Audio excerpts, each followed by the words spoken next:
ప్రకాశం జిల్లాలోనే కాదు, ఉమ్మడి ఏపీ రాజకీయాల్లోనే పరిచయం అవసరం లేని పేరు బాలినేని. 2.5 దశాబ్దాలకు పైగా ప్రత్యక్ష రాజకీయ అనుభవం ఉన్న బాలినేని శ్రీనివాసరెడ్డి స్టైలే సపరేటు.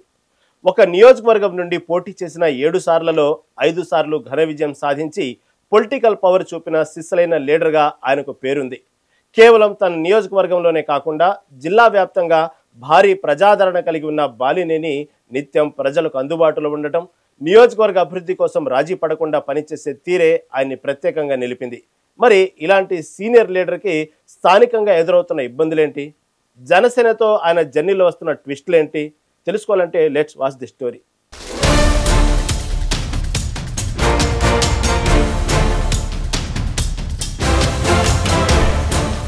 సుదీర్ఘకాలంగా ప్రత్యక్ష రాజకీయాల్లో ఉన్న బాలినేని నాటి ఉమ్మడి ఆంధ్రప్రదేశ్ ముఖ్యమంత్రి దివంగత నేత వైఎస్ రాజశేఖర్ రెడ్డికి దగ్గరి బంధువు. దీంతో వైఎస్తో ఆయనకు చాలా సన్నిహిత సంబంధాలుండేవి. కాంగ్రెస్ పార్టీ తరఫున ఒంగోలు జిల్లా రాజకీయాల్లో చక్రం తిప్పిన ఆయన 1999, 2004, 2009, 2012, 2019లో ఒంగోలు అసెంబ్లీకి ఎన్నికై సత్తా చాటారు. 2014లో రాష్ట్ర విభజన అనంతరం జరిగిన ఎన్నికలు, అలాగే 2024 కూటమి హవాలో మినహా పోటీ చేసిన ప్రతిసారి గెలవడం ఆయన పనితీరుకు, ప్రజల్లో ఉన్న ఆదరణకు నిదర్శనం.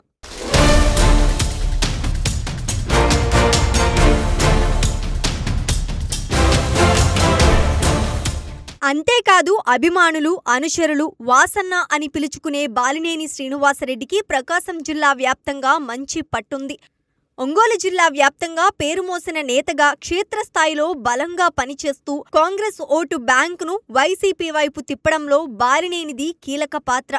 వైఎస్ఆర్ ముఖ్యమంత్రిగా ఉన్న సమయంలో రాష్ట్ర రాజకీయాల్లో చురుకుగా ఉంటూ 2009 వైఎస్ క్యాబినెట్లో మంత్రిగా పనిచేశారు. వైఎస్ మరణాంతరం జరిగిన పరిణామాలతో ఆయన జగన్ వెంట నడిచారు. ఇక వైఎస్ జగన్ స్థాపించిన వైసీపీలో కీలకంగా వ్యవహరించిన తొలితరం నాయకుల్లో బాలినేని ఒకరు. జగన్కు తోడుగా నిలిచి అప్పటి రాజకీయ పరిస్థితుల్లో 2012లో జరిగిన ఉప ఎన్నికలో కూడా అధికార కాంగ్రెస్తో తలపడి భారీ విజయం కైవసం చేసుకున్నారు. అంతేకాదు వైసీపీని జిల్లాలో ప్రతి గడపకు చేరువ చేసి క్యాడర్ను ఏకతాటిపైకి తీసుకువచ్చి జగన్ మన్ననలు పొందారు. ఆ పార్టీ ఆవిర్భావం నుండి పార్టీ అధికారంలోకి వచ్చే వరకు జగన్కు అత్యంత నమ్మకస్తుడిగా, పార్టీలో కీలక సభ్యుడిగా బాలినేని వ్యవహరించారు.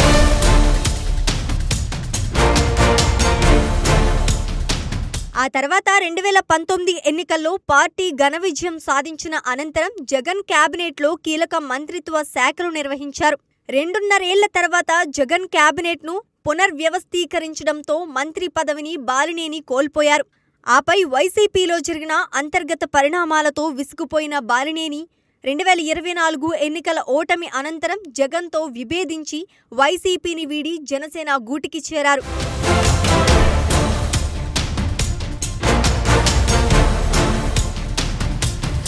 అయితే జనసేనలోకి వచ్చినప్పటికీ బాలినేనికి పార్టీకి ఎక్కడో గ్యాప్ ఉన్నట్టు కనిపిస్తోంది. అధినేత పవన్ కళ్యాణ్తో బాలినేనికి మంచి సంబంధాలే ఉన్నప్పటికీ పార్టీ పరమైన కార్యక్రమాల్లో సరైన దూకుడు కనిపించడం లేదు. ఇటీవల జరిగిన ఒక కార్యక్రమంలో బాలినేనిపై పవన్ ప్రశంసలు సైతం కురిపించారు. బాలినేని కక్ష సాధింపులకు పాల్పడకుండా రాజకీయం ఎలా చేయాలో తెలిసిన వ్యక్తి అంటూ ఆయనపై తన అభిప్రాయాన్ని పవన్ కుండ బద్దలుగొట్టారు. కానీ స్థానిక జనసేన నేతలకు బాలినేనికి మధ్య గ్యాప్ ఉందన్నది మాత్రం నిక్కర్సైన వాస్తవం.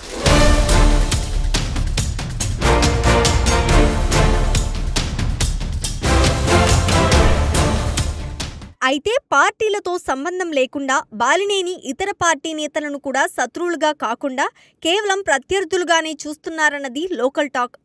ఇతర పార్టీల కార్యకర్తలైన వారికి కూడా తన ఆపన్న హస్తం అందిస్తారనే పేరు బాలినేని సొంతం.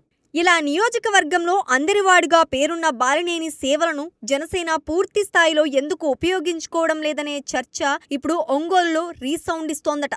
100% స్ట్రైక్ రేట్తో జాతీయ స్థాయిలో అందరి దృష్టిని ఆకర్షించిన జనసేన ఇప్పుడు బాలినేని సేవలను సైతం చక్కగా ఉపయోగించుకుంటే ప్రకాశం జిల్లాలో సత్తా చూపించే అవకాశం ఉందన్నది రాజకీయ విశ్లేషకుల మాట.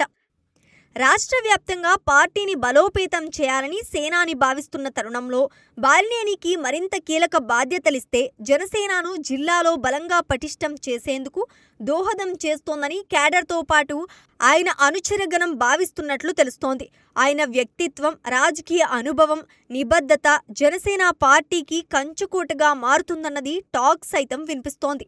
మరి జనసేనలో బాలినేనికి ఎదురవుతున్న అడ్డంకులేంటి, ఆయన విషయంలో పవన్ తీసుకోబోతున్న చర్యలేంటి అన్నది ఇప్పుడు ప్రకాశం జిల్లా రాజకీయాల్లో ఆసక్తికరంగా మారింది.